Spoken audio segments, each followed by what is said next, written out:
So kettlebell shoulder pressing, there's kind of two main variations. It all comes down to how you're going to hold the kettlebell, and there's kind of fors and against for both. So I use a mighty 12 kilo to demonstrate this.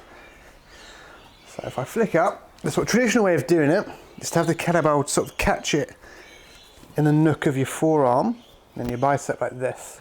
And then when we press, we sort of rotate out a little bit to get it up, and then we pull it in nice and tight. Up. And then nice and tight like this.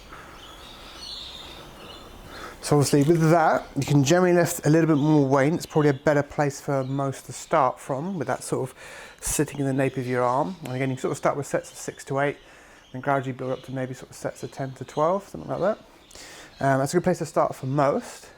A challenge on from that, again, still being in a standing position, because the standing in theory is the easiest way to do it, is we do what we call a bottoms up kettlebell press. That's where you have to have a nice tight grip.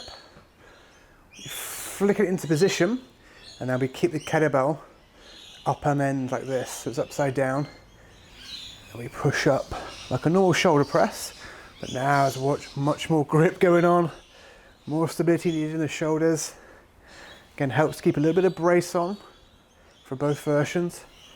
Up and down. So again, the variation with that is you probably won't want to lift anywhere near as heavy. It's a lot more grip work, which can be good if you need to do more grip work. And also there's a lot more instability going on. So that's good for sort of shoulder health. So if you're ready to sort of lift well, you're not necessarily fussed about lifting a lot of heavy weight, that could be a good challenge for you again to work up to. Again, sort of start with sets of 6 to 8, and work your way up to sort of sets of 10 to 12, and then look to obviously increase the weight.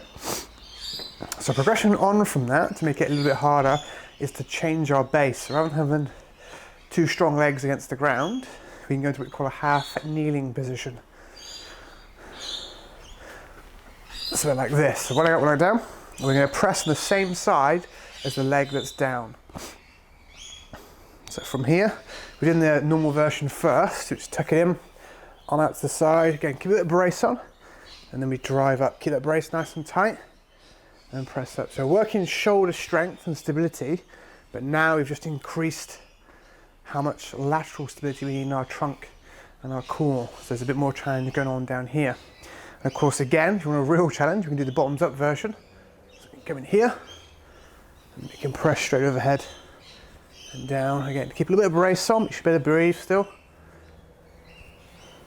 Nice tight grip. So now we've added more grip challenge and shoulder stability on top of the lateral stability that we need. In terms of kettlebell selection, and because of the lockdown, I can't get quite the right kettlebells that I want, but this type of kettlebell here is what we call a competition kettlebell, because it's got that kind of like polished sort of steel handle, which isn't the best for gripping. It's also got a square shape, so really it's really designed for doing single arm work. Whereas a more traditional type, like this, like a cast iron version, it's got a slightly curvy handle, a bit rougher, it's got a slightly better grip. So if there's a choice between the two, I'd always go for a traditional version, because you get better grip. It's a bit easier to kind of keep a hold on it, if you can.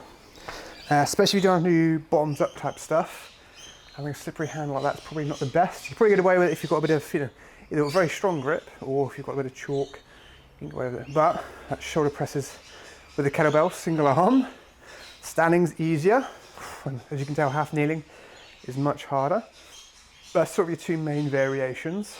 But again, it's focusing on that training where you can train things like shoulder strength and overhead strength at the same time.